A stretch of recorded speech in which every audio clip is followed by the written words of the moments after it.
దేవునికి స్తోత్రం. హల్లెలూయా. ప్రభు నామంలో దేవుని వాక్యాన్ని మరి యూట్యూబ్ ద్వారాగా వీక్షిస్తున్న ప్రతి ఒక్కరికి కూడా హృదయపూర్వక వందనాలు తెలియజేస్తున్నాను. మరి దేవుడు నాకు ప్రేరేపించిన మట్టుకు దేవుని సందేశాన్ని, ప్రభు సందేశాన్ని కొన్ని విషయాలు తెలియజేయాలని ఆశపడుతూ ఈ యూట్యూబ్లో వాక్యంని మరి అందించడం జరుగుతుంది. వాక్యాన్ని శ్రద్ధగా విని మీరందరూ బలపడాలని, అనేక మంది రక్షింపబడాలని మా ఆశ, మా ప్రార్థన. దేవునికి స్తోత్రం. హల్లెలూయా. ఈరోజు చెప్పబోయే అంశం మర్మములు బయలుపరుచు దేవుడు. మర్మములను బయలుపరుచు దేవుడు. దేవునికి స్తోత్రం. హల్లెలూయా. చూద్దాం దేవుని వాక్యాన్ని. దానియేలు గ్రంథము 2వ అధ్యాయము 28వ వచనాన్ని చదువుతున్నాను. దానియేలు గ్రంథము 2వ అధ్యాయము 28వ వచనం. అయితే మర్మములను బయలుపరచగల దేవుడొకడు పరలోకమందున్నాడు. అంచె దినముల యందు కలగబోబు దానిని ఆయన రాజగు నెబుకద్నెజరుకు తెలియజేసెను. తాము పడక మీద పరుండగా తమరి మనస్సులో కలిగిన స్వప్న దర్శనములు ఏవనగా, రాజా, ప్రస్తుత కాలము గడిచిన పిమ్మట ఏమి జరుగునో అనుకుని తాము పడక మీద పరుండి మనోసింతగలవారై ఉండగా మర్మములను బయలుపరుచువాడు కలగబోబు దానిని తమరికి తెలియజేసెను. దేవునికి స్తోత్రం. హల్లెలూయా. రాజు ఒక కలగన్నాడు. ఈ 2వ అధ్యాయంలో 1వ వచనం నుంచి చూసినప్పుడు నెబుకద్నెజరు, ఈ రాజుకు నెబుకద్నెజరు ఒక కల కన్నాడు. కల కన్నాడు. అది భయంకరంగా కనిపించింది, భయము పుట్టించింది. కానీ తెల్లారేసరికి లేక కల అయిన తర్వాత, అతడు లేచిన తర్వాత కల మర్చిపోయాడు. అయితే రాజు శకునగాండ్రను, గారడి విద్య గలవారును, ఇంకా మాంత్రికులను, కల్దీయులను, వీళ్ళందరినీ పిలిపించాడు. నాకు కల వచ్చింది, మీరు చెప్పండి అన్నాడు. నాకు కల వచ్చింది, నేను దాని విషయమే నేను చింతాక్రాంతుడినై ఉన్నాను కనుక అది ఏమిటో నాకు తెలియజేయండి అని అంటున్నాడు. రాజా, నీ కలభావం చెప్తాము, ఏమి కల వచ్చిందో చెప్పు అంటున్నారు. నీకు వచ్చిన కల ఏంటి, మాతో చెప్పు అని అంటే, నేను కలగంటిని కానీ కలను నేను పోతిని. కల నేను మర్చిపోయా. ఏం కల వచ్చిందో నాకు జ్ఞాపం లేదు. కళ, దాని భావం కూడా మీరే చెప్పాలి. దేవుని స్తోత్రం. నాకు వచ్చిన కళ మీరే చెప్పాలి, దాని భావము మీరే చెప్పాలి అని చెప్పినప్పుడు వారు అంటారు, శకునగాండ్రు, గారడీ విద్య గలవారు, సోదిగాండ్రు, మాంత్రికులు, కల్దీయులు, వీళ్ళందరూ అంటారు, రాజా, నీకు వచ్చిన కళ ఏంటో మాకు చెప్తే దాని భావం వివరించడానికి మాకు కుదురుతుంది అని చెప్తారు. లేదు, నేను కళ మర్చిపోయాను, కళ మీరే చెప్పాలి, దాని భావం మీరే చెప్పాలి. మీరు చెప్పలేకపోయారా, మిమ్మల్ని తుత్తినీయులుగా చేసేస్తాను, మీ ఇండ్లను పెంటకుప్పలుగా చేసేస్తాను అని రాజు హెచ్చరించాడు. దేవుని స్తోత్రం. రాజు వారి మీద కోపపడ్డాడు. మళ్ళా వారితో మాట్లాడుతూ ఇంకా ఎక్కువ కోపం అయిపోయి మిమ్మల్ని నాశనం చేసేస్తానన్నట్టుగా రాజు మాట్లాడుతూ ఉన్నాడు. దేవుని స్తోత్రం. నేను మొత్తం అధ్యాయం అంతా చదివి చెప్పడం లేదు, కానీ కొన్ని కొన్ని మూలవాక్యాలు మాత్రం చెప్తున్నాను. అయితే ఇక్కడ జరిగిన విషయం ఏంటంటే, ఈ శకునిగాండ్రును గారడీ విద్య గలవారిని, అంటే జ్ఞానులైన వారిని అందరినీ కూడా ఇంకా చంపేయాలని ఆలోచన కలిగి ఉన్నాడంట రాజు. దేవుని స్తోత్రం. ఇంక వీరిని చంపేయాలి, వీరి కలభావం చెప్పకపోతే, కలభావం చెప్పకపోతే వీరిని సంహరించేస్తాను అన్న ఆలోచనతో ఉన్నాడు. అయితే ఇక్కడ దానియేలు తన ముగ్గురు స్నేహితులు ఉన్నారు. వారు కూడా జ్ఞానులే. కొంతమంది ఆలోచన చేశారంట. ఎలాగంటే, వారితో పాటు ఈ జ్ఞానులందరితో పాటు వీరిని కూడా చంపించేయాలి, వీళ్ళు కూడా జ్ఞానులు కదా, వీరిని కూడా చంపించేయాలి అని ఆలోచన చేస్తున్నారు. దేవుని స్తోత్రం. అయితే వారితో పాటు శకునగాండ్రు, గారడీ విద్య గలవారు, సోదిగాండ్రు, మాంత్రికులు, కల్దీయులు, వీళ్ళతో పాటు దానియేలును, శద్రకును, మెషకును, అబేద్నెగోను వీళ్ళను కూడా చంపాలని చూశారంట. దేవుని స్తోత్రం. అయితే దానియేలు ఈ విషయం విని అర్యోకు దగ్గరికి వెళ్ళాడంట. అంటే రాజు యొక్క మంత్రి అయిన అర్యోకు దగ్గరికి వెళ్ళి, ఈ 2వ అధ్యాయం అంతా చదివితే, మొదటి నుంచి చదివితే ఈ విషయాలు ఉంటాయి. నేను రెఫరెన్సులు అవి చెప్పడం లేదు, కానీ అర్యోకు దగ్గరికి వెళ్ళి సంగతి ఏంటో తెలుసుకున్నాడు. అర్యోకు జరిగిన సంగతి అంతా చెప్పాడు. ఇదిగో రాజు కలకన్నాడు. కల మర్చిపోయాడు, కలలో ఏం చూశాడో మర్చిపోయాడు. దాని గురించి ఇలా ఉంది పరిస్థితి అని చెప్పాడు. అయితే అర్యోకుతో ఈ కలభావం తెలుసుకోవడానికి నాకు కొంచెం సమయం అని వేడుకున్నాడు. అర్యోకు ద్వారాగా రాజును వేడుకున్నప్పుడు 10వ వచనం చదువుతున్నా. అప్పుడు దానియేలు రాజు సన్నిధికి పోయి స్వప్నభావము తెలియజేయుటకై తనకు సమయము దయచేయమని రాజును బతిమాలు కొనెను. దేవునికి స్తోత్రం. కలభావం చెప్పడానికి నాకు సమయం ఇమ్మని రాజును బతిమాలుకున్నాడు. సమయం ఇచ్చాడు. ఇంటికి వచ్చి తన స్నేహితులను చూసి వారిని హెచ్చరించాడు. దేవుడు మనకి బయలుపరుస్తాడు. ఆ స్వప్నభావం లేకపోతే ఆ దర్శనం ఏమిటో, లేకపోతే రాజుకు వచ్చిన కలభావాన్ని చెప్పేవాడు మన దేవుడే గనక మీరందరూ ప్రార్థన చేయండి, ఈ రాత్రి అంతా ప్రార్థన చేయండి అని వాళ్ళకి చెప్పి దానియేలు కూడా ప్రార్థనలో ఏకీభవించాడు. ప్రార్థన చేస్తున్నాడు. ఆ రాత్రి దేవుడు దానియేలుకు రాజుకు వచ్చిన కలభావం కూడా తెలియజేశాడు. దేవుని స్తోత్రం. అయితే మరుసటి రోజు రాజు దగ్గరికి వెళ్ళాడు, అర్యోకు దగ్గరికి వెళ్ళాడు. అర్యోకు రాజునకు తెలియజేశాడు. రాజు దగ్గరికి దానియేలు వెళ్ళాడు. వెళ్ళి నీకు సాధ్యమేనా అడుగుతున్నాడు. రాజు అడుగుతున్నాడు, ఈ స్వప్నభావం తెలియజేయటకు నీకు సాధ్యమేనా అని అడుగుతున్నాడు. అప్పుడు అంటున్నాడు, రాజా, అయితే మర్మములు బయలుపరచగల దేవుడొకడు పరలోకమందున్నాడు. అంచె దినముల యందు కలగబోవు దానిని ఆయన రాజుకు నెబుకద్నెజరునకు తెలియజేసును. మీరు పడక మీద పండుకుని మనోసింత గల వారై ఆలోచించుగా ఒక స్వప్నం మీకు వచ్చింది. మీ కలలో ఒక పెద్ద ప్రతిమ వచ్చింది, మహా బ్రహ్మాండమైన ప్రతిమ మీకు కనిపించింది. రాజా, మీరు ఆ స్వప్నంలో చూసుచుండగా బ్రహ్మాండమైన ఒక ప్రతిమ కనిపించింది. ఆ ప్రతిమ ఎలా ఉందంటే, ఆ బ్రహ్మాండమైన ప్రతిమ కనబడను కదా.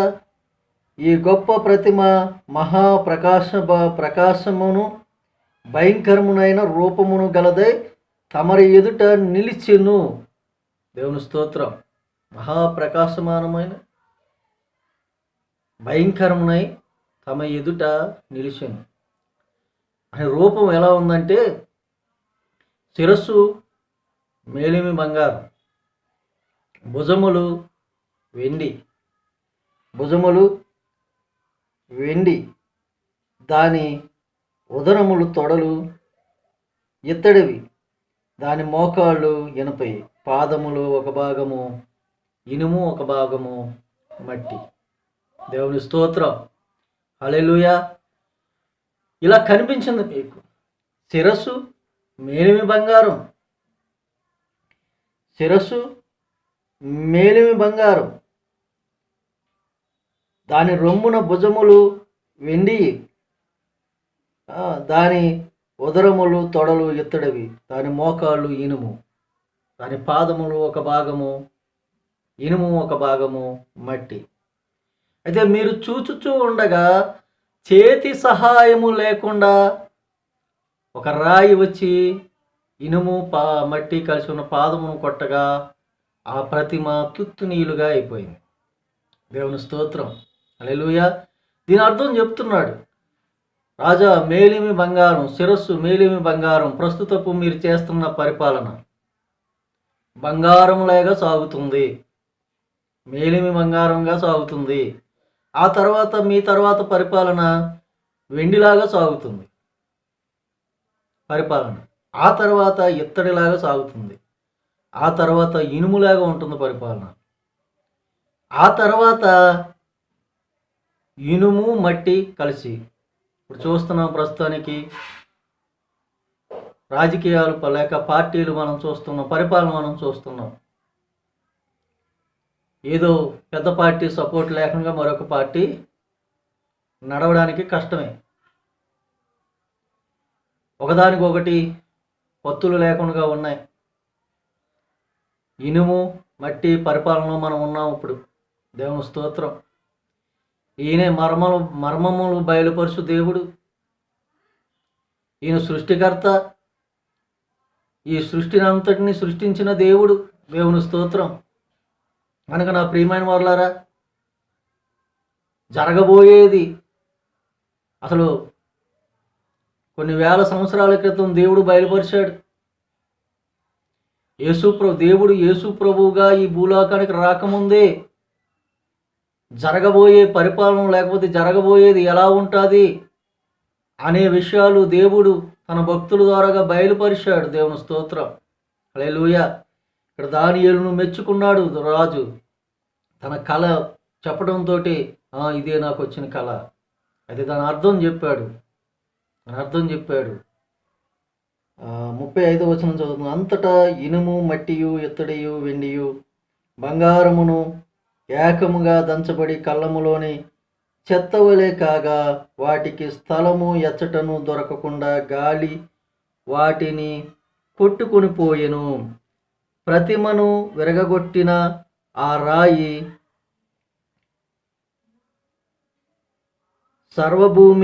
సర్వభూతలమంతా మహాపర్వతమాయెను. దేవునికి స్తోత్రం, హల్లెలూయా. విషయాలన్నీ చెప్పాడు ప్రభు అయిన యేసుక్రీస్తే. ఆ రాయి దానియేలునకు దేవుడు బయలుపరిచాడు ప్రభుత్వాలు ఎలా ఉంటాయి. ఈ రాజు కూడా అతను పనుకునేటప్పుడు ప్రస్తుతానికి మనం ఎలా పరిపాలన చేస్తున్నాం, తర్వాత పరిపాలన ఎలా ఉంటుంది, తర్వాత గడవబోయే కాలం ఎలా ఉంటుంది, ఆ పరిపాలన ఎలా ఉంటాయని ఆలోచిస్తూ మనోసింతగలవారే పడుకున్నాడంట మంచం మీద, పడక మీద. దేవుని స్తోత్రం. దేవుడు ఆ దర్శనాన్ని చూపించాడు. దేవుని స్తోత్రం. అయితే ఆ కలభావం కళ మర్చిపోయాడు. కళ ఏంటో చెప్తే మిగతా వాళ్ళు చెప్తానన్నారు, వాళ్ళు ఎవరో చెప్పలేకపోయారు. కానీ దానియేలుని సన్మానించినట్టుగా మనం చూస్తున్నాం. దేవుని స్తోత్రం. అంతేకాదు పరిశుద్ధ దేవతల ఆత్మ గలవాడు అని చెప్పాడు రాజు. ఎవరిని? దానియేలుని. అనగా వారు దేవతలను పూజిస్తారు కనుక వారు అలా చెప్పారు. వాడికి భాషలో మనం చెప్పాలంటే పరిశుద్ధ దేవదూతల ఆత్మ గలవాడు అని మనం చెప్పొచ్చు. దేవుని స్తోత్రం. దేవదూతల ఆత్మ గలవాడు. ఇంకా జరగబోయేది అని చెప్పాడు. ప్రస్తుతపు కాలం పరిపాలన మనం చూస్తూ ఉన్నాం. దేవుని స్తోత్రం. హల్లెలూయా. కనుక నా ప్రియమైన వారలారా, దేవుని యొక్క మహాశక్తిని మనం గ్రహించాలి. ప్రభు అయిన యేసయ్య మహాశక్తిని మనం గ్రహించినప్పుడు ఆయనలో మనం సాగుతూ ముందుకు సాగిపోవాలి. ఆయన మర్మములు బయలుపరుచు దేవుడు. తన భక్తులకు ఆయన ఆ మర్మమును తెలియజేశాడు. గారడి విద్య గలవారు, శకునగాండ్రులు, మాంత్రికులు, తాంత్రికులు ఎవరెవరో వచ్చారు, కానీ రాజు ఆశించినది వారు ఏమీ చెప్పలేకపోయారు. కానీ దానియేలు ప్రార్థనాపూర్వకంగా తన ఇంటికి వెళ్ళి ప్రభువుని ప్రార్థించి ఆ మర్మం ఏమిటో, ఆ దర్శన భావం ఏమిటో ప్రార్థించి తెలుసుకున్నప్పుడు, లేకపోతే ప్రార్థించి దేవుని అడిగినప్పుడు ఆ మర్మమును దేవుడు బయలుపరిచాడు. దేవుని స్తోత్రం. కనుక నా ప్రియమైన వారలారా, ఆయన ముందుగానే చెప్పాడు, ఇదిగో నేను త్వరగా వస్తున్నాను అని చెప్పాడు. ఆయన త్వరలో రాబోతూ ఉన్నాడు. ఆయన వచ్చే రాకడకు ప్రభువును నమ్మిన మనము సిద్ధపడాలి. ఇంకా ప్రభువుని అంగీకరించిన వారు ప్రభువుని అంగీకరించాలి. ఆయన రాకడకు ఇప్పుడు సూచనలు జరుగుతూ ఉన్నాయి. ఇది అంత్యకాలంలో మనం ఉన్నాం. చాలామంది వ్యతిరేకంగా మాట్లాడుతూ ఉన్నారు. మాట్లాడుకోనివ్వండి. వారిష్టం, వారికి తెలిసింది ఏదో వారు మాట్లాడుతున్నారు. కానీ దేవుడు మాకు బయలుపరిచింది మేము చెప్తున్నాం. నమ్మిన వారు ధన్యులు. దేవుని యందు నమ్మకం ఉంచి విశ్వాసం ఉంచిన వారు ధన్యులు. పరలోక రాజ్యాన్ని స్వతంత్రించుకుంటారు.